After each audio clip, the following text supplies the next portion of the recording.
বদর এমন একটা দিন যেদিনে ইমানের তাকওয়ায় আকাশ কেঁপেছে। ইমানের এবং তাকওয়ায় আকাশটা কি কেঁপেছে? সেটা হচ্ছে আগামীকালের সেই সপ্তাহ রমজান।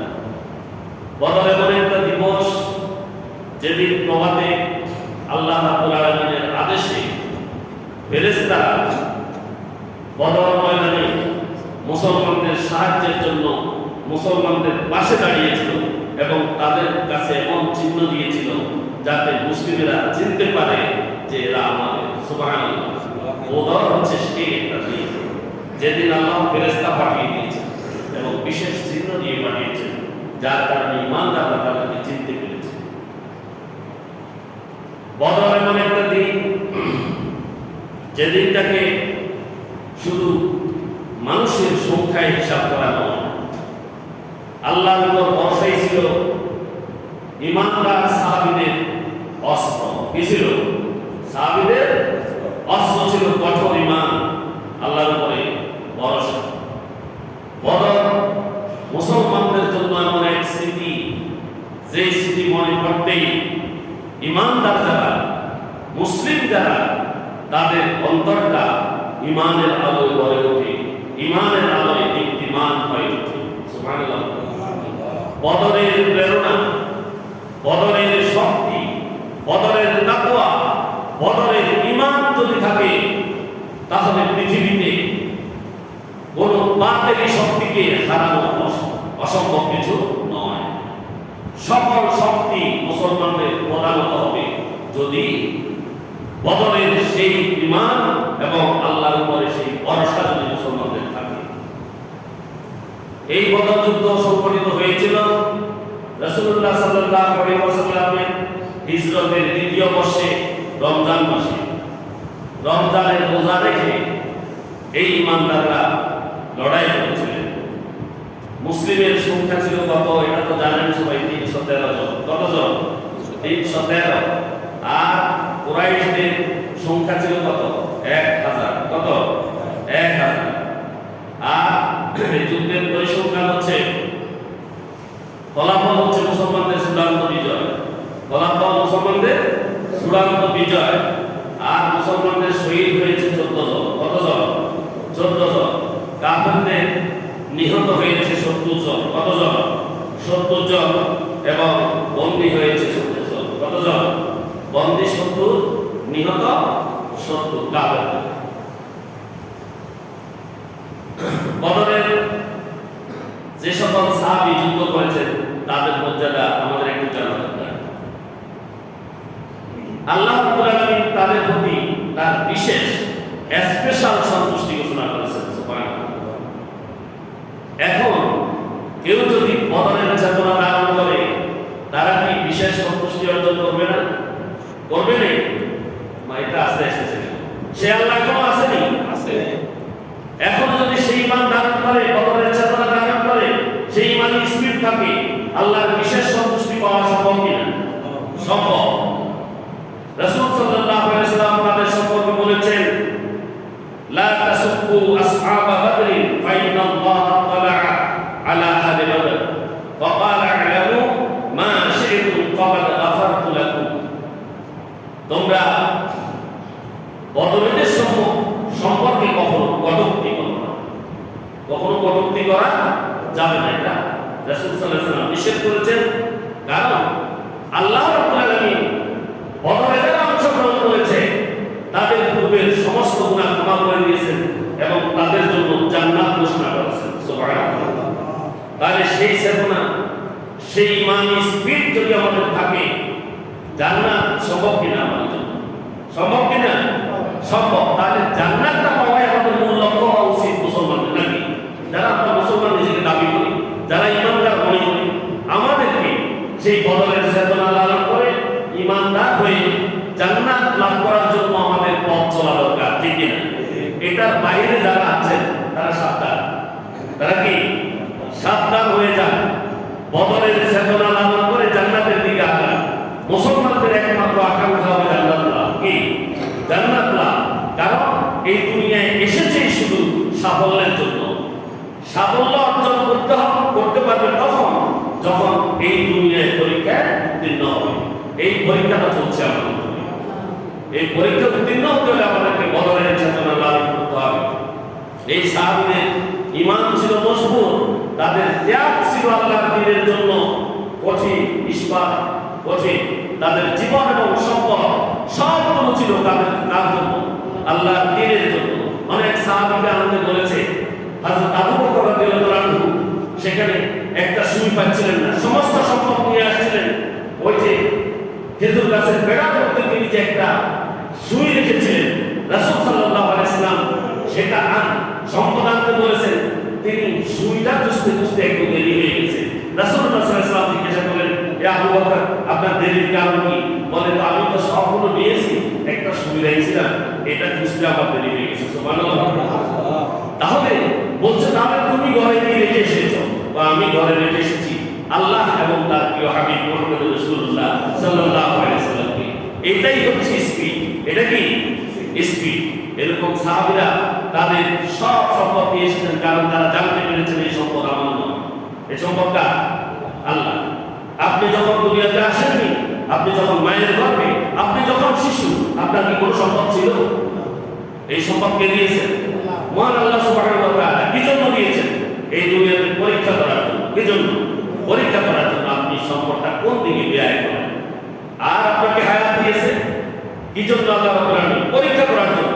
হায়াতের কতটুকু অংশ কোথায় আপনি ব্যয় করছেন, কোথায় ব্যয় করছেন?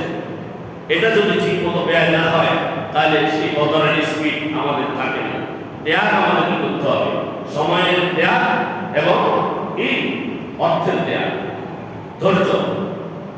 মুসলমানদেরকে ধৈর্য দান করতে হবে। আমরা তো একটুতেই চেপে যাই নাকি? একটু তো নুন থেকে চুপ কষলেই অবস্থা খারাপ, ঠিক না? আমাদের সেই সাহাবীদের চেতনা নেই। আমাদেরকে ধৈর্য দান করতে হবে। ওয়ালানাবলুওয়ান্নাকুম বিশাইইন মিনাল খাউফ ওয়াল জু' ওয়া নাকসিন মিনাল আমওয়ালি ওয়াল আনফুসি ওয়াস সামারাত ওয়া বাশশিরিস সাবিরিন। আল্লাহ রাব্বুল আলামিন নিজেই ঘোষণা করেছেন যে আল্লাহ তোমাদেরকে পরীক্ষা করবেন খাউফ, ভয় ভীতি দিয়ে, ওয়াল জু' ক্ষুধা দিয়ে, ওয়া নাকসিন মিনাল আমওয়াল সম্পদের ক্ষয়ক্ষতি দিয়ে, ওয়াল আনফুসি ব্যক্তির বিয়োগের মাধ্যমে, মৃত্যুর মাধ্যমে। সন্তান মারা যাবে, স্ত্রী মারা যাবে, পিতা মারা যাবে, মাতা মারা যাবে, আত্মীয় স্বজন চলে যাবে, নিজের কাছের বন্ধু দুনিয়া ছেড়ে চলে যাবে। সকল অবস্থায় ধৈর্য ধারণ করতে হবে।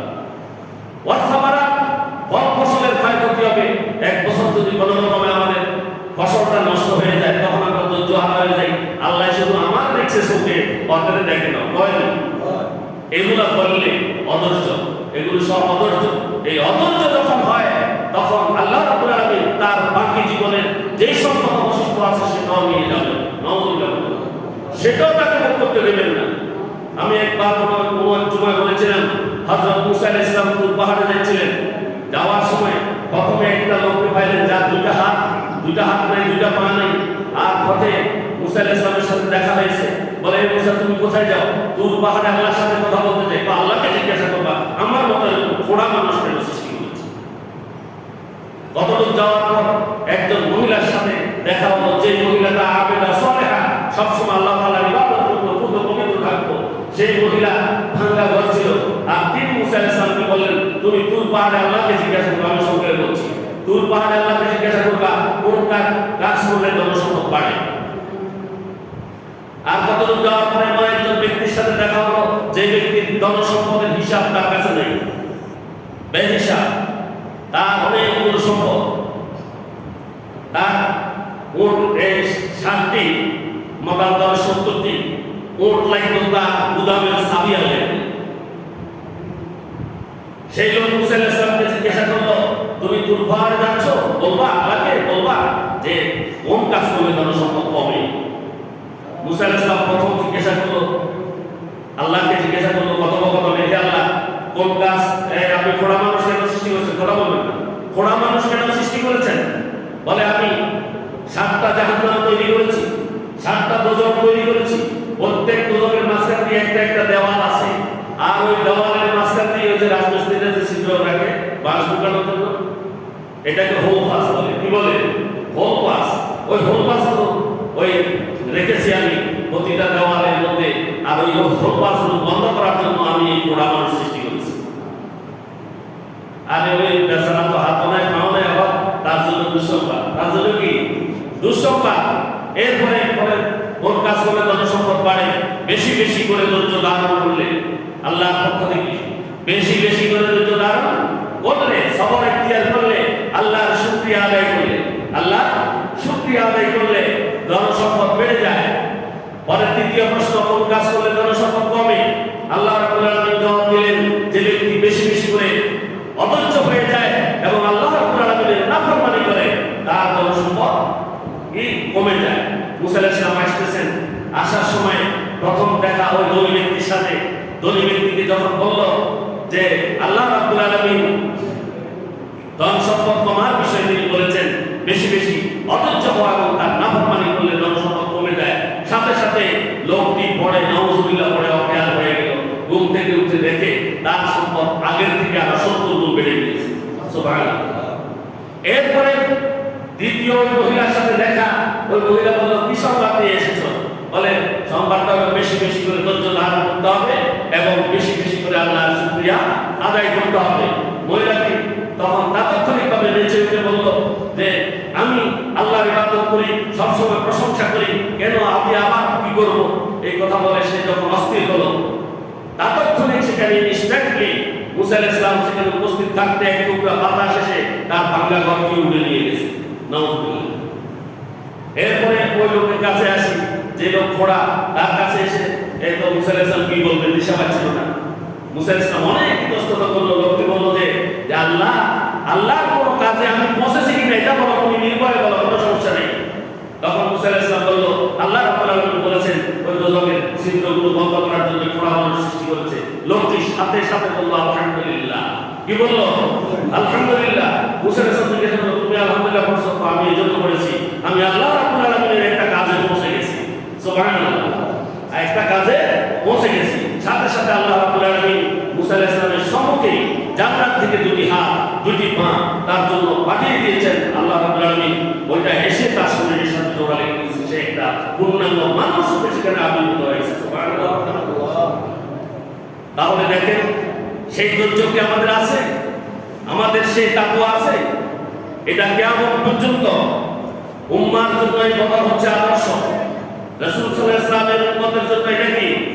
বদর হচ্ছে আদর্শ। এই আদর্শকে আমাদের লালন করতে হবে, হবে কিনা? এই আদর্শ যদি বিচ্যুত হয়, মনে করতে হবে সেই পথভ্রষ্ট। তাহলে আমি যে কথাগুলো বলছি তার মধ্যে তাকওয়া থাকতে হবে, ঈমান দৃঢ় থাকতে হবে, ত্যাগের কি থাকতে হবে? মানসিকতা থাকতে হবে আল্লাহর পথে ত্যাগের।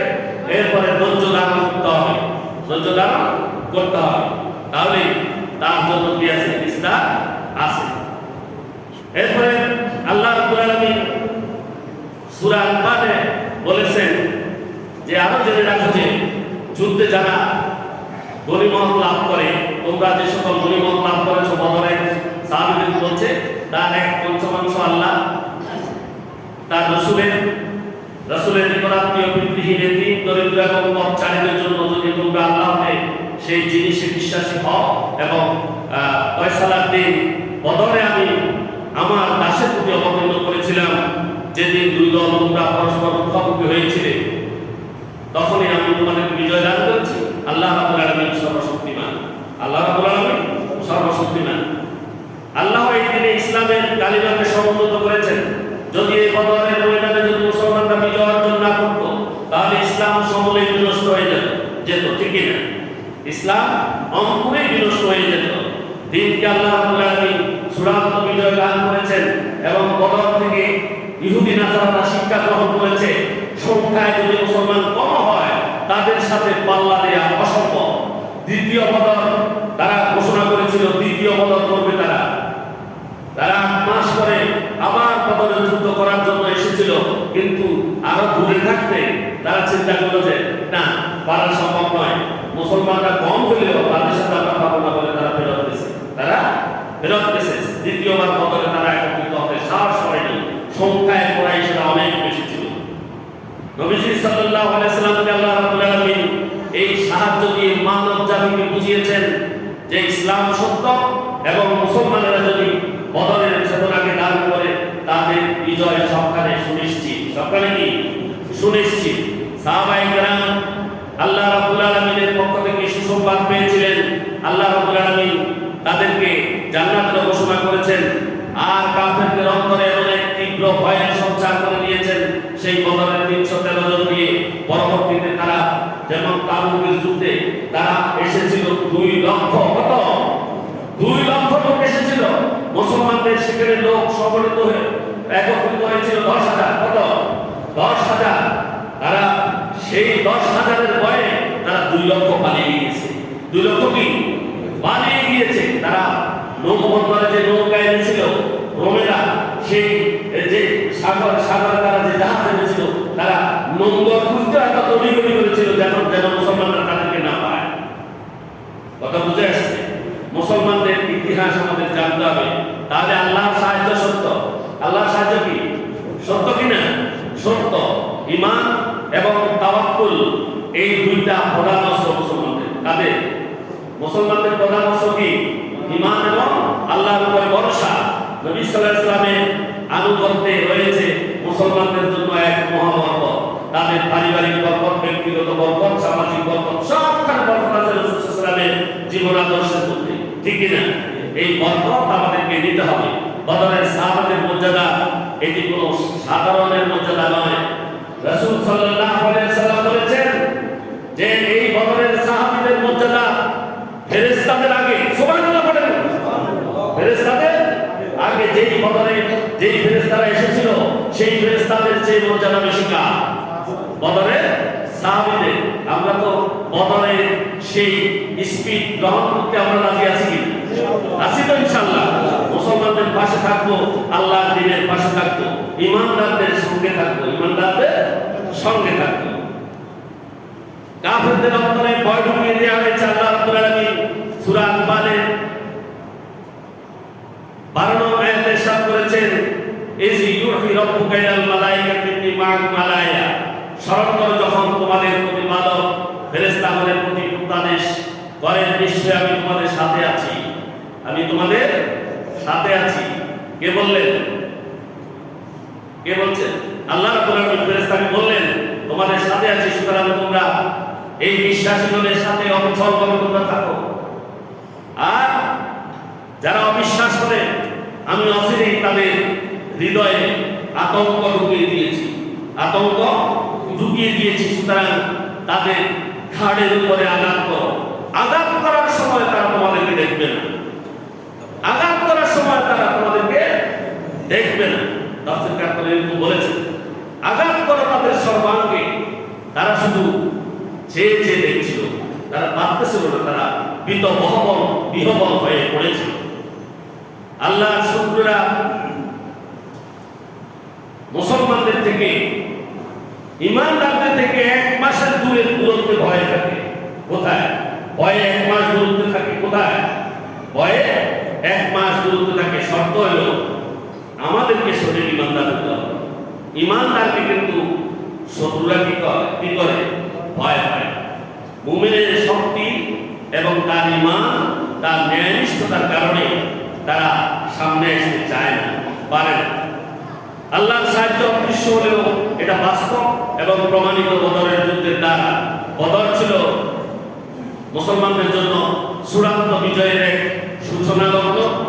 আল্লাহ রাব্বুল আলামিন প্রথমে 1000 পাঠিয়েছেন ফেরেশতা, কত? 1000। তারপর পাঠিয়েছেন 3000, কয় হাজার? এরপরে কত? 5। এরপরে কত? আল্লাহ রাব্বুল আলামিন সূরা আল-ইমরানের 123 থেকে 25 নম্বর আয়াতে বলেছেন, ওয়ালা মান নাসরাকুমুল্লাহু বিবাদরিন ওয়া আনতুম আযিল্লান ফাত্তাকুল্লাহা লাআল্লাকুম তাশকুরুন। আল্লাহ রাব্বুল আলামিন বলেছেন নিশ্চয় বদরের যুদ্ধে আল্লাহ রাব্বুল আলামিন তোমাদেরকে সাহায্য করেছিলেন। তখন তোমরা ছিলে, মুসলমানরা ছিলে বিহবল, তোমরা ছিলে দুর্বল। তোমাদের মনের মধ্যে ছিল যে আমরা তো সংখ্যায় কম, কাফেররা বেশি, আমরা পারবো কিনা। অনেকের মধ্যে দ্বিধা সংশয় ছিল, তারা ছিল হীনবল। আল্লাহ রাব্বুল আলামিন তাদের হীনবল মুহূর্তে তাদেরকে সাহায্য করেছেন। আল্লাহ বলছেন সুতরাং তোমরা তোমরা ভয় করো শুধু আমাকে, তোমাদের অন্তরে আমার ভয় লালন করো এবং তোমরা আমার কৃতজ্ঞতা প্রকাশ করো। আমার ভয় এবং কৃতজ্ঞতা যদি তোমাদের সাথে থাকে, আমি আল্লাহ রাব্বুল আলামিন সংখ্যায় কম হলেও তোমাদেরকে বিজয় দান করব। সুবহানাল্লাহ। আল্লাহ রাব্বুল আলামিন বলেছেন, ইসতাকুলু লিল মুমিনিনা ইয়াকফিরাকুম আন ইউমিদ্দাকুম রাব্বুকুম বিসালাসাতি আলাফি মিনাল মালাইকাতি মুনজিলিন। আল্লাহ রাব্বুল আলামিন বলছেন, স্মরণ করো যখন বিশ্বাসীগণকে তুমি বলেছিলে, রাসূলকে বলছেন, যদি তোমাদের প্রতিপালক 3000 ফেরেশতা দ্বারা তোমাদেরকে সাহায্য করেন, তাহলে কি তোমাদের জন্য এটি যথেষ্ট হবে না? মুসলমানদেরকে প্রশ্ন করতে বলছে রাসূলকে। আল্লাহ এই কথা বলেছেন বলে 3000 ফেরেশতার সাথে সাথে পাঠিয়ে দিয়েছেন। সুবহানাল্লাহ। এরপর আল্লাহ রাব্বুল আলামিন বলেছেন, বালা ইন তাসবিরু ওয়া তাত্তাকু ওয়া ইয়াতুকুম মিন ফাওরিহিম হাযা ইউমদিদুকুম রাব্বুকুম বিখামসাতি আলাফি মিনাল মালাইকাতি মুনজিলিন। আল্লাহু আকবার। অবশ্যই যদি তোমরা ধৈর্য ধরো এবং যদি তোমরা সাবধান হয়ে চলো, তাহলে তারা দ্রুত গতিতে তোমাদের উপরে আক্রমণ করলে তোমাদের প্রতিপালক তোমাদের জন্য আরো 5000 ফেরেশতা নাযিল করবেন। করেছেন কিনা? করেছেন। 5000 ফেরেশতা নাযিল করেছেন। বিশেষ ফেরেশতাগুলো ছিল চিহ্নিত এবং মুসলমানরা তাদেরকে চিনতে পেরেছিল। সুবহানাল্লাহ। নাহলে তো মুসলমানরা আক্রমণ করে দিত ফেরেশতা, নাকি? মুসলমানদেরকে এই ফেরেশতাগুলোকে মুসলমানদের সামনে চিহ্ন দিয়ে আনা হয়েছিল। মুসলমানরা তখন সফলভাবে নিজেরা নিজেদের সকল সামর্থ্য দিয়েই তারা যুদ্ধ করেছিল। তাহলে এই যুদ্ধের জন্য ধৈর্য এবং তাকওয়া এই দুইটা বিজয়ের চাবিকাঠি। আল্লাহর সাহায্যের জন্য দুটি জিনিস প্রয়োজন। কয়টি জিনিস? আল্লাহর সাহায্যের জন্য দুটি জিনিস প্রয়োজন, মনে রাখেন সবাই। ধৈর্য এবং তাকওয়া। তাকওয়া মানে কি? পরহেজগারি। তাকওয়া মানে কি? আল্লাহর ভয়। তাকওয়া মানে কি? আল্লাহর ভয়। রাত্রে অন্ধকারে কোনো কাজ করছেন, তখন মনের ভিতরে আসবে যে আমার আল্লাহ দেখছেন, আমার আল্লাহ দেখছেন, তিনি আমার কাজে হয়তো খুশি হচ্ছেন অথবা তিনি নারাজ হচ্ছেন। এই কথা মনে রাখতে হবে। যদি আমি অন্যায় করি তাহলে তিনি নারাজ হবেন, আর আমি যদি ভালো করি তাহলে তিনি অন্ধকারে করলেও তিনি আমার উপরে খুশি হবেন। এই তাকওয়া এবং ধৈর্য আমাদের লাগবে। মুসলমানদের এই দুইটা হাতিয়ার। মুসলিম বাহিনী বাহ্যিক শক্তিতে, দুনিয়ার শক্তিতে তারা কখনো শক্তিশালী না হলেও ইমানের শক্তি যদি তাদের কঠিন হয়, তাহলে তাদের জন্য বিজয় নিশ্চিত। বদরের সহায়তা কিয়ামত পর্যন্ত আল্লাহ রাব্বুল আলামিন তার বান্দার জন্য মুক্ত রেখেছেন এবং মুসলমানদের জন্য এটি প্রেরণা। মুসলমানদের জন্য এটি কি? প্রেরণা। ইমানদার যারা, তাদের প্রেরণা হচ্ছে বদরের যুদ্ধ। ফেরেশতাদের সাহায্য আল্লাহ রাব্বুল আলামিনের একটি মুজিজা। আল্লাহ রাব্বুল আলামিন ফেরেশতারা সাহায্য করবেন, যেমন বদর ময়দানে মুসলমানদেরকে সাহায্য করেছেন। যদি আমাদের ঈমান শক্ত হয় তাহলে অবশ্যই আমরা বদর সাহাবীদের মতো বিজয় অর্জন করতে সক্ষম হব, ঠিক কি না? অন্য সময় আমরা বদরের বাকি আলোচনা করব। বদরের স্মৃতি নিয়ে, মূল কথা হলো বদরের স্মৃতি নিয়ে আমাদেরকে করতে হবে। মুসলমান যারা, ইমানদার যারা, বদরের সাহাবীদের চেতনা ধারণ করতে হবে। তারা যেই চেতনা নিয়ে আগিয়েছেন সেই চেতনা আমাদের মুসলমানদের মধ্যে থাকতে হবে। যদি না থাকে তাহলে আমরা আল্লাহ তাআলার সফলতা থেকে অনেক দূরে। মুমিনদের প্রধান লক্ষ্য হবে জান্নাত। কি? মুসলমানদের প্রথম টার্গেট কি? What is the goal of Muslim? মুসলিমের প্রথম টার্গেট কি? জান্নাত, হেভেন। এই জান্নাত মুসলমানদের প্রথম টার্গেট।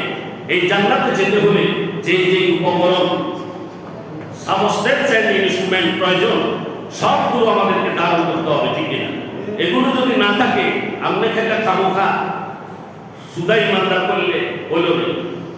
লাইসাল বিরু আন তুওয়াল্লু ওয়ুজুহাকুম কিবালাল মাশরিকি ওয়াল মাগরিব ওয়ালাকিন্নাল বিররা মান আমানা বিল্লাহি ওয়াল ইয়াউমিল আখির ওয়াল মালাইকাতি ওয়াল কিতাবি ওয়ান নাবিয়্যিন ওয়া আতাল মাল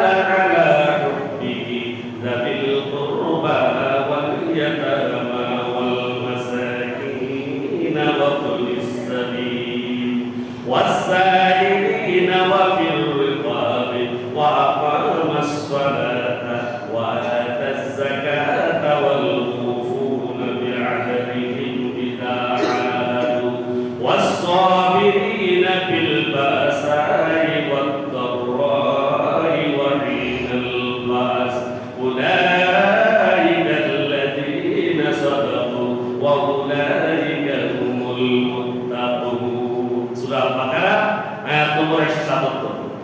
এইটা এখন তো রমজান মাস সবাই কোরআনের সাথে সম্পৃক্ত আছেন। এই আয়াতটা ব্যাখ্যা বিশ্লেষণ সবাই করবেন। ঈমানদারি কয়দিন আছে? ঈমানদারি লাইসাল বিল্লাহ ওয়াল ওয়াজুহাতুন কিবালাল মাশরিক ওয়াল মাগরিব, পূর্ব আর পশ্চিমে শুধু চেহারা বিরাম এবং গোফার ঠুকাঠুকির মধ্যে কোনো পূর্ণ নাই। কি নেই? পূর্ণ নাই, ঈমান নাই সেখানে। ওয়ালাকিন্নাল বিররা পূর্ণ আছে কোথায়? মান আমানা বিল্লাহ, তোমার আল্লাহর প্রতি ঈমান আছে। ঈমানটা মজবুত হতে হবে। আপনার কাজে কর্মে আপনি শয়তানের চেলা, শুধু শয়তান নামে করেন সব কাজে, ঈমানের সাথে ন্যূনতম সম্পৃক্ততা নাই, তাহলে আপনার ঈমানের তিনটি দিকের শেষটি নাই, আসলটা নাই। ঈমানের জন্য তিনটি জিনিস শর্ত, কয়টি? এক নম্বর হলো যে এই অন্তরে দৃঢ় বিশ্বাস করতে হবে আল্লাহ এক, মুহাম্মদ রাসূলুল্লাহ সাল্লাল্লাহু আলাইহি ওয়াসাল্লাম তার রাসূল, আল্লাহ যা প্রেরণ করেছেন এবং মুহাম্মদ রাসূলুল্লাহ সাল্লাল্লাহু আলাইহি ওয়াসাল্লাম যাহা দিয়ে এসেছেন, এটাকে অন্তরে দৃঢ়ভাবে বিশ্বাস করা। কি করা? দৃঢ়ভাবে বিশ্বাস করা। দ্বিতীয় নম্বর হচ্ছে কি? দ্বিতীয় নম্বর ইকরার বিল লিসান, মুখ দ্বারা স্বীকৃতি দেয়া, সবখানে ঘোষণা করা। যেমন কি হযরত ওমর রাদিয়াল্লাহু তাআলা আনহু ঈমান আনার সাথে সাথে তিনি মিনারে উঠে ঘোষণা করেছেন, তাকবীর সেখানে তিনি ঘোষণা করেছেন, ঈমানের ঘোষণা তিনি সেখানে দিয়েছেন। এইভাবে মুখ থেকে ঘোষণা করে বলা আমি ঈমানদার, আমি ঈমান এনেছি, এই কথার স্বীকৃতি। তৃতীয় নম্বর হচ্ছে আপনার শয়নে স্বপনে জাগরণে আপনার সর্বাবস্থায় সকল কাজে আপনাকে ঈমানের প্রতিফলন ঘটাতে হবে, তাহলে আপনি মুমিন। আপনি হারামজাদি করেন, ওখানে এটা খাইবেন না, ওইটা খাইবেন না, বুঝলেন, মাতবাড়ি সবগুলো করেন, আর কম ঈমানদার। আল্লাহরে আপনি ঠকান, আল্লাহরে ঠকানো যায়নি। জান্নাত যদি গোল হয়, ঈমানকে ঠিক করতে হবে, আর তাকওয়া তার সাথে থাকবে। বদরের চেতনা এটা, বদরের চেতনা এটা সকল মুসলমানকে এটা ধারণ করতে হবে। সম্মানিত হাজিরিন, আজকে একটু এতে ব্যবসা করতে আলোচনা করতে হবে। বদরের কথা বললে অনেক কথা যেহেতু এসে গেছে বললাম কিছু। ইতিকাফ প্রথমে হলো মুসল্লি তো কম আসছে, কোনো আসে পৌঁছে নেই। আলোচনা শেষ হয়ে গেলে এই যে এখন যারা আসছেন এই আমার আলোচনা বন্ধ হওয়ার সাথে সাথে ফেরেশতারা এখানে আজকের জুমার বইটা বন্ধ করে দেবে। আলোচনার সাথে সাথে এখান থেকে ফেরেশতারা যে এখন নাম লিখছেন, আপনাদের সবাই নাম উঠছে, সুবহানাল্লাহ বলেন। নাম উঠছে আপনাদের কারো নামে উট, কারো নামে ছাগল, আবার কারো নামে গরু, কারো নামে দুম্বা লিপিবদ্ধ হয়ে গেছে, সুবহানাল্লাহ বলেন। এরপরে আপনি জুমা পড়তে আসছেন, এটা লিপিবদ্ধ হয়েছে, ফেরেশতারা লিখেছে। এই আলোচনা বন্ধর সাথে সাথে বইটা ক্লোজ। আর আপনাদের জন্য স্পেশাল অফার, যারা এখন আলোচনা শুনছেন প্রত্যেকের নামে আল্লাহ রাব্বুল আলামিন 1000 রাকাত নফল নামাজ, কবুল হওয়া নফল নামাজের সওয়াব লিখে দিয়েছেন। আলোচনা কখন শুনবেন? মসজিদ এখনো খালি, জুমা পড়তে আসবেন কখন? 2 রাকাত পড়ার জন্য। 2 রাকাত পড়া শেষ হলে হুটমুট লাগে যায়, কে কার উপরে পড়বে এখানে এই যদি আমাদের মুসলমানই, তাহলে বদরের চেতনা কই? আবার মুসলমানও বলি, ইমানদারও বলি, তো কোন এটা কোন বাস্তবতা নাই, আছে না? আল্লাহ রাব্বুল আলামিন আমাদের প্রত্যেককে একটু গরম করে দিলেন, কেউ মনে কষ্ট নেই না, এটা বুঝাইলাম আপনি, আমি একটু গরম বলিয়ে দেয়, মাফ করবেন সবাই, শিক্ষার জন্য বলছি। দেখি তো এখানে খুতবা দেওয়ার জন্য উঠেছি, তখন মুসল্লি এসেছে, কেন আপনি তখন কেন আসবেন? আপনি কি আল্লাহর ঠকাইতে এসেছেন? আল্লাহর কি ঠকানো যায়? আপনি জুমা পড়বেন, জুমার একটা হাইসিয়ত আছে, মর্যাদা আছে, আপনি আগে ভাগে মসজিদে আসলে আপনার অসুবিধা নেই। আজান পড়ার সাথে সাথে দুনিয়ার সমস্ত কাজ বন্ধ,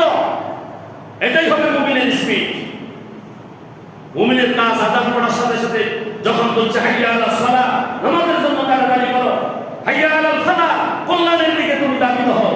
এই কথা যখন মুয়াজ্জিন বলেছে, আপনি কল্যাণও বুঝেন না, সালাহও বুঝেন না, আপনি কাজ করতে আছেন। আবার বলেন আপনি আল্লাহর বান্দা, ইমানদার, আপনি মুত্তাকি, আপনারে কেউ কিছু বলে হাতে গলা টানে ছিঁড়ে লাগবে, আপনি বড় গাদ্দার। আল্লাহ আমাদের প্রত্যেককে হেফাজত করুন, জমিবাসীর প্রত্যেককে আল্লাহ তাআলা ইমানের মজবুতি দান করুন। তাকে বলি আমিন। ইতিকাফ শব্দের অর্থ হচ্ছে অবস্থান করা, মনোনিবেশ করা। ইতিকাফের পারিভাষিক অর্থ হচ্ছে আল্লাহ তাআলার নৈকট্য অর্জনের জন্য মসজিদে অবস্থান করা, মসজিদে অবস্থান করা। সংক্ষেপে আমি বলবো ইতিকাফের নিয়ত করা। ইতিকাফের এক নম্বরে কি শর্ত, কি নিয়ত করা। 2 নম্বর রোজাদার হতে হবে। 2 নম্বর কি হতে হবে? 3 নম্বর এমন মসজিদে ইতিকাফ করবেন যেখানে জামাত হয়। কি হয়? জামাত হয়। চতুর্থ শর্ত হচ্ছে মুসলমান হতে হবে, বিধর্মীদের জন্য নয়। পঞ্চম হচ্ছে আকলবান হতে হবে, তার মধ্যে জ্ঞান থাকতে হবে। কি থাকতে হবে? ব্যাগ বলার নাই। তারপরে বিভিন্ন রকমের নাফাকি থেকে পবিত্র থাকতে হবে। মহিলাদের জন্য যে বিভিন্ন জানাবা, খায়েস, নেফাস, এগুলো থেকে পবিত্র হইতে হবে। মহিলারা ইতিকাফ করবেন তার দৈনিক তিনি যেখানে নামাজ পড়েন ওই নামাজের স্থানে পর্দা দিয়ে সেখানে তিনি ইতিকাফ করবেন। আর ইতিকাফ অবস্থায় মহিলারা কোনো অবস্থাতেই ঘর থেকে বের হবেন না। যদি সাংসারিক কোনো কাজে কাউকে সহায়তা করতে হয়, সহায়তা যিনি সাংসারিক কাজ করবেন তিনি সহায়তা নেওয়ার জন্য ওখানে আসবেন। কথা বুঝে এসেছে যে ও কাজ আমি কিভাবে করবো জিজ্ঞাসা করতে হলে উনি যাবেন না, উনার কাছে আসবেন।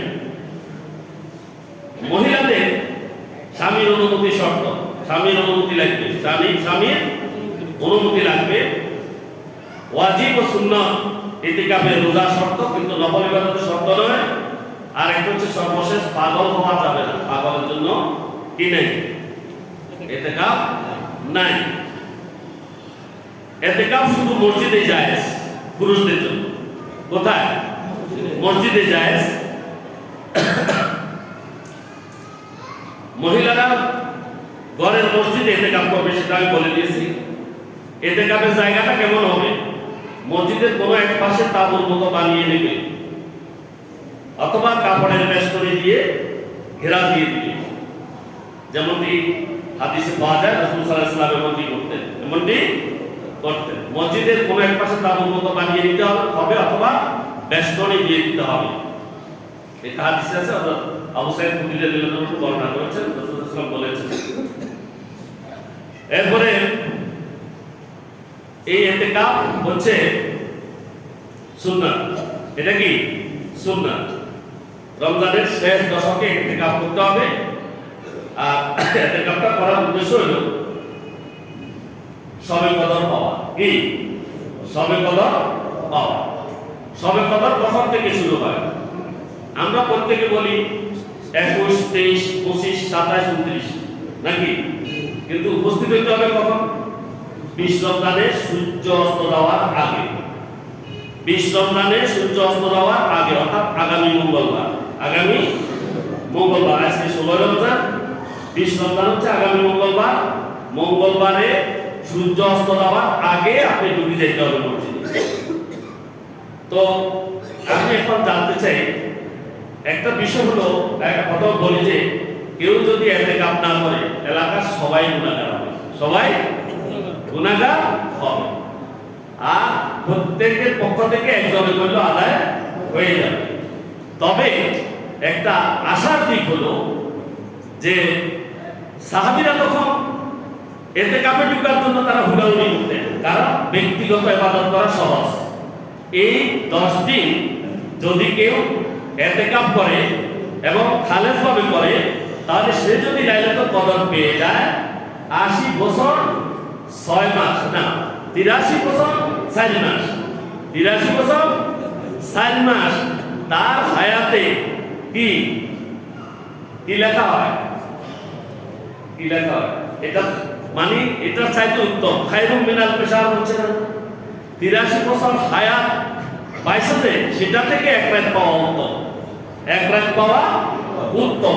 যদি এখানে ইতিকাফে থেকে যদি ওই রেটটা পেয়ে যায়, তো ওই রেটটা তো পাবে, ওরাটা কি পাবে, 20 তারিখে ঢুকলে পাবে।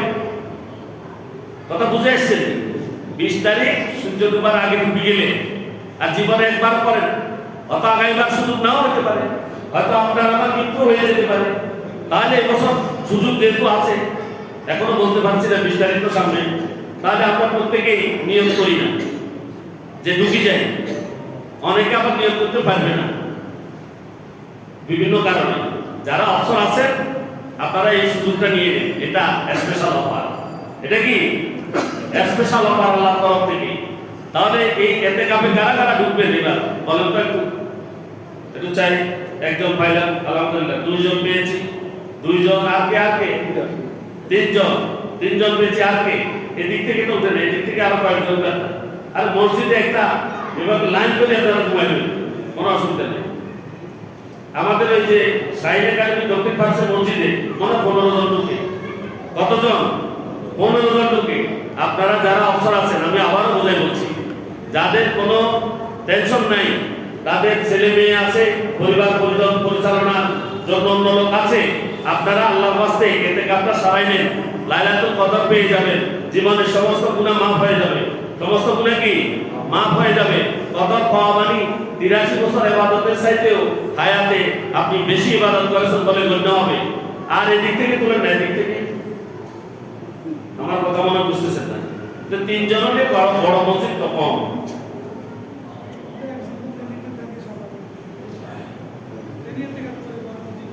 ওকে,